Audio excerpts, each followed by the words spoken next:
अस्सलाम वालेकुम, मैं हूं मरीम नवाज़ और आज तारीख़ है 28 अक्टूबर 2024। सुप्रीम कोर्ट ऑफ पाकिस्तान में बिलखसूस तमाम जजेस के दरमियान में एक अहम तरीन डेवलपमेंट हो चुकी है। फुल कोर्ट इजलास हुआ।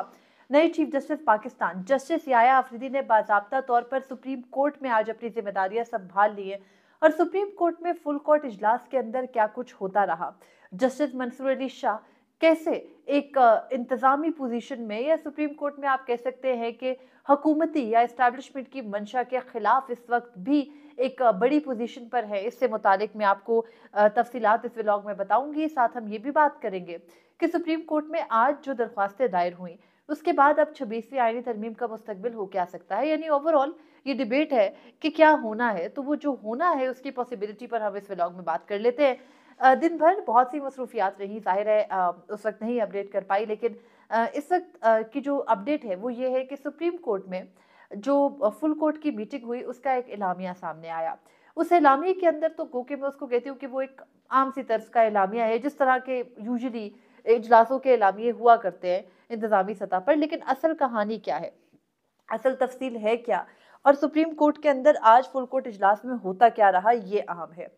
सुप्रीम कोर्ट के जजेस यानी मुताद्दिद जजेस ये राय रखते हैं कि 26वीं आईनी तरमीम की सूरत जो पार्लियामान ने अदलिया के इख्तियारात ले लिए हैं, पार्लियामेंट ने अदलिया के अंदर मुदाखलत का एक पूरा तरीक़ेकार बना लिया है। यानी अब अगर हुकूमत के खिलाफ केसेस आएंगे तो बेंच भी हुकूमत बनाएगी। इस बात पर बहुत से जजेस खाइफ हैं और ये जजेस बहुत से नहीं हैं, ये जजेस मेजॉरिटी में जजेस हैं। तो जाहिर है जब फुल कोर्ट मीटिंग बैठी है तो फुल कोर्ट मीटिंग ने बैठकर ये भी फुल कोर्ट इजलास में तय पाना था कि आया इसी तरीके से पार्लियामान की मुदाखलत या मुकर्रना की मुदाखलत अदलिया के अंदर जारी रहेगी, या फिर कोई ना कोई सद्देबाब, कोई ना कोई लकीर खींचनी है, कहीं ना कहीं इसको स्टॉप लगाना है। तो ये चंद एक सवालात भी जजेस के सामने हैं।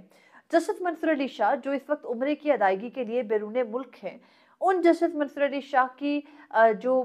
उनकी तजावीज़ है उनको तो आज अपनाया गया, लेकिन इसके अलावा भी जस्टिस मंसूर अली शाह की वापसी पर बहुत कुछ तय होना है। जस्टिस सैयद मंसूर अली शाह ये राय रखते हैं कि जो ऑर्डिनेंस लाया गया था supreme court practice and procedure के अंदर तरमीम का ऑर्डिनेंस, वो उनको काबिल कबूल नहीं है। जस्टिस मुनीब अख्तर की राय भी यही थी कि जब तक वो मामला सेटल नहीं हो जाता तब तक वो भी नहीं बैठेंगे। लेकिन फिर हमने देखा कि चीफ जस्टिस याया अफरीदी ने जब अपना ओहदा संभाला, साबिक चीफ जस्टिस काजी फजीसा रुखसत हुए, तो फिर उन्होंने जैसे ही कमेटी की साख्त बहाल की, उस कमेटी ने बैठकर बेंचेस भी बना दिए, इंतजामी सतह पर फैसले भी होने लगे। गोकी अभी जो ऑर्डिनेंस है उसकी लीगैलिटी के ऊपर फुल कोर्ट में डिस्कशन ये बताया जा रहा है कि नहीं हुई। लेकिन ये जाहिर है कि एलामिये से जाहिर नहीं है। लेकिन फुल कोर्ट इजलास में बहुत कुछ हुआ। फुल कोर्ट इजलास में ये भी तय पाना था और तय हुआ, उस पर बातचीत भी हुई कि कहाँ पर लाकर लकीर खींचनी है, किस तरीके से मामलात को अदलिया ने आगे लेकर चलना है। क्या अदलिया अब मुझे जो आज के फुल कोर्ट के एलामिये जिसके अंदर ये कहा गया है कि जो ज़ेरे इल्तवा मुकदमात है उनको निपटाने के लिए एक फ़ाल तरीक़ेकार मुरतब किया गया है। दीवानी मुकदमात और फौजदारी मुकदमात को सुनने के लिए 2 और 3 रुकनी बेंचेस बनाए जाएंगे। 1 महीने तक जस्टिस सैयद मंसूर अली शाह का बनाया गया जो केस मैनेजमेंट सिस्टम है वो फ़ाल किया जाएगा और फिर उसकी पेशरफ्त का जायज़ा लिया जाएगा 2 दिसंबर को। जस्टिस मंसूर अली शाह ने इस फुल कोर्ट इजलास में शिरकत की बजरिया वीडियो लिंक, और जस्टिस सैयद मंसूर अली शाह का जो केस निपटाने का तरीक़ेकार था उसको आगे बढ़ाने का अज़्म किया गया है आज। और जजेस की मुताद्दिद जजेस ने मुख्तलिफ अपनी आरा दी और उन्होंने ये भी कहा कि वो सुप्रीम कोर्ट के ज़ेरे इल्तवा मुकदमात को कम करने के लिए अपना अपना किरदार अदा करेंगे। ऐसे में एडहॉक जजेस जिनको खसूसी तौर पर इसलिए लाया गया था साबिक चीफ जस्टिस काजी फजीसा की जानिब से सुप्रीम कोर्ट के, वो ज़ेरे इल्तवा मुकदमात को कम करने में मददगार साबित होंगे। लेकिन हमने आज देखा कि नए चीफ जस्टिस के मनसब संभालते ही जो आज का इजलास हुआ उसमें उन 2 जजेस को शामिल नहीं किया गया, यानी जस्टिस सरदार तारिक मसूद और जस्टिस मजहर आलम मियां खेल उस इजलास में शरीक नहीं थे। लेकिन इजलास के अंदर बहुत सी, जैसे कि मैंने आपको बताया कि 26वीं आईनी तरमीम एक मौजू है, supreme court practice and procedure तरमीमी ऑर्डिनेंस एक मौजू है, मखसूस नशिस्तें एक मौजू हैं और इनके ऊपर डिस्कशंस रहीं। हमें मालूम है कि अब अदलिया ने यह तय करना है कि कैसे वो अपने ट्राइकॉटमी ऑफ पावर का जो असूल है उसको मद्देनजर रखते हुए अपने इख्तियारात को बहाल करें। कैसे वो कोशिश करे कि मुकन्ने ना हर बात में, हर चीज़ में उनके मामलात में मुदाखलत ना करे। कैसे आइन के इन 3 सतूनों की जो अपनी-अपनी एक इख्तियारात की दौड़ है, अपने-अपने जो इंतज़ामी सतह पर तरीक़ेकार है और जो अपने उनका इंटरनल जो आज़ादाना तरीके से अपनी कार्रवाई है, उसको ये कैसे जारी रखें। ये बात दुरुस्त है, बिल्कुल 100% दुरुस्त है कि अदलिया का माज़ी में वो किरदार रहा जिसकी वजह से पार्लियामेंट की सालमियत मुतासिर हुई। लेकिन यहाँ पर हमारे जो आइन साज़ हैं, वो एक चीज़ भूल रहे हैं, जो कि अब अदलिया उसके ऊपर बाकायदा एक स्टेप ले रही है और ये सारी बातें मैं हवा में नहीं कर रही हूँ। बातचीत के बाद, मुसलसल डिस्कशंस के बाद ही आपके सामने ये राय रख रही हूँ कि अदलिया को इस मामले का मुकम्मल इदराक है कि माज़ी में गलतियाँ हुई, लेकिन ये भी हमें देखना है और ये बात अदलिया के अंदर से भी होती है कि गलतियाँ करने वाले कौन थे। आज भी अगर हम गौर करें तो डोरे हिलाने वाले तो वही हैं जो पार्लियामान आज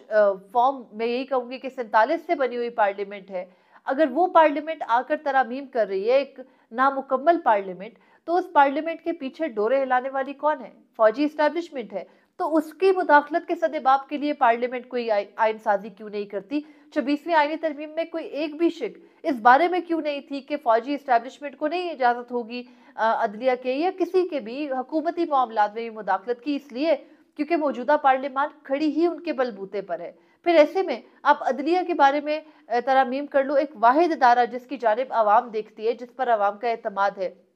तो ये वो सारे कंसर्न्स हैं जो अदलिया को भी हैं। पिक्चर ज़्यादा क्लियर होगी जस्टिस सैयद मंसूर अली शाह की वापसी में, लेकिन आज एक बात वाज़ेह हो गई, एक चीज़ वाज़ेह हो गई और वो ये कि जस्टिस याया आफरीदी ने बाकायदा अपनी जानिब से जो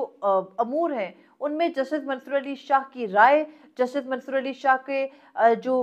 उनको अपने साथ लेकर के चलने का तरीक़ेकार जो ज़राए से खबरें थी, उनकी तस्दीक आज के फुल कोर्ट इजलास से हो रही है। और अगर आप एक वो पिक्चर देखें ना जो फुल कोर्ट इजलास की जारी हुई है, वो भी ये ज़ाहिर करने और साबित करने के लिए काफ़ी है कि जस्टिस मुनीब अख्तर जस्टिस अमीनुद्दीन खान के साथ बैठना भी पसंद नहीं करते। लेकिन हम ये बात मुतअद्दिद बार कर चुके हैं कि जस्टिस याया आफरीदी ने पहले अपना हाउस इन ऑर्डर करना है, उसके बाद ही तरीक़ेकार आगे चलेगा। आज ही के दिन में 26वीं आईनी तरमीम को चैलेंज करने के लिए 3 दरख्वास्तें सुप्रीम कोर्ट में दायर हुई हैं। 2 मेरी नज़र में बहुत ही अहमियत की हामिल है, गो के तीसरी भी बहुत अहमियत रखती है। तीसरी दरख्वास्त वो है जो पाकिस्तान बार के 6 नुमाइंदों ने दायर की और 2 दरख्वास्तें वो हैं जो मुनीर मलिक साहब ने बलूचिस्तान की 2 बार्स की जानिब से दायर की। मुनीर मलिक साहब का ताल्लुक कराची से है और उन्होंने सिंध बार से ये दरख्वास्त दायर नहीं की, तो उससे यही लगता है कि इस वक्त जो सिंध बार है वो भी सुप्रीम कोर्ट बार एसोसिएशन और पाकिस्तान बार के ओहदेदारों की तरह हुकूमत के साथ सेम पेज पर है और इसलिए उनको लगता है कि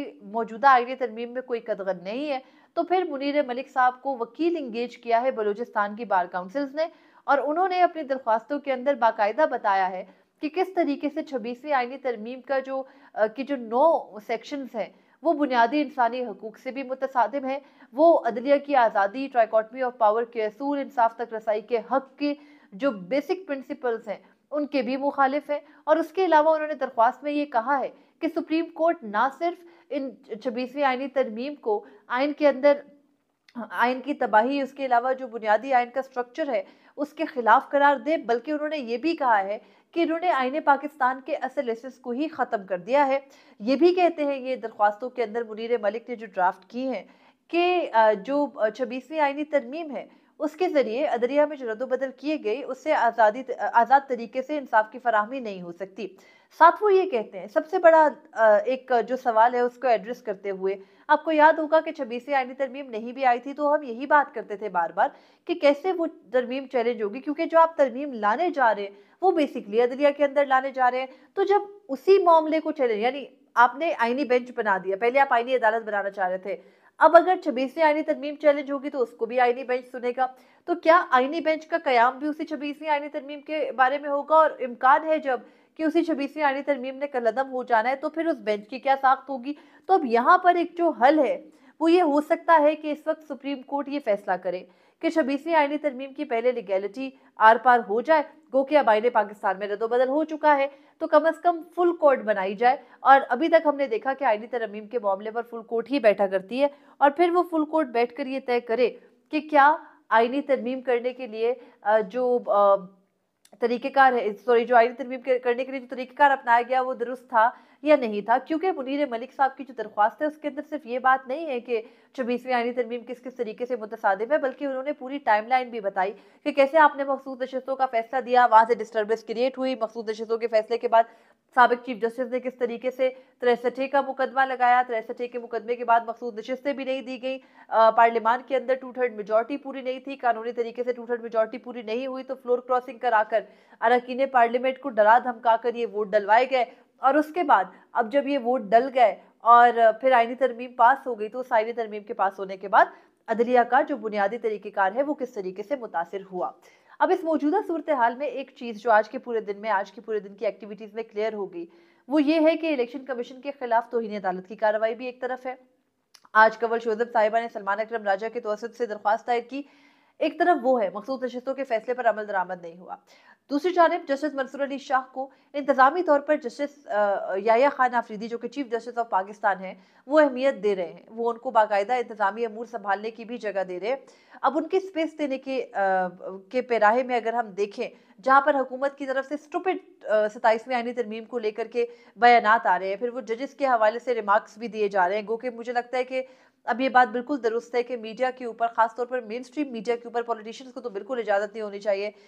खासतौर पर अनस नाउल्लाह साहब वगैरह जो बैठकर जजेस के मुतनाज़े होने या ना होने के बारे में बयानात देते हैं और जुडिशल कमीशन के बैठने या ना बैठने के मुतालिक बयानात देते हैं और इंतहाई गैर जिम्मेदाराना तरीके से देते हैं। आई थिंक उनकी जो लीगल टीम है, जब वो किसी चीज़ पर मेहनत करके एक चीज़ को पार लगाती है तो ये उस मेहनत को मिट्टी कर देते हैं। तब उस पूरी सूरत हाल के अंदर एक चीज़ जो मुझे क्लियर हो रही है वो ये है कि जस्टिस सैयद मंसूर अली शाह बाज़ाब्ता तौर पर एक ना सिर्फ उनको जस्टिस याया आफरीदी वो स्पेस दे रहे हैं जिसमें वो एक एक्टिंग चीफ जस्टिस की तरह रोल प्ले कर रहे हैं, बल्कि एक सीनियर तरीन जज का जो मुकाम होता है, जो कि चीफ जस्टिस काजी फरीसा साबिक चीफ जस्टिस अपने दौर में जस्टिस सरदार तारिक तक देते रहे, वो उन्होंने देना शुरू किया है। और अब देखना है कि ये मामला किस तरीके से आगे बढ़ते हैं, क्योंकि 26वीं आईनी तरमीम के चैलेंज को अगर हम सामने रखें और अदलिया अगर उसमें कोई अपनी तरफ से फैसला देने की कोशिश करती है, क्योंकि मेरी ये खबर है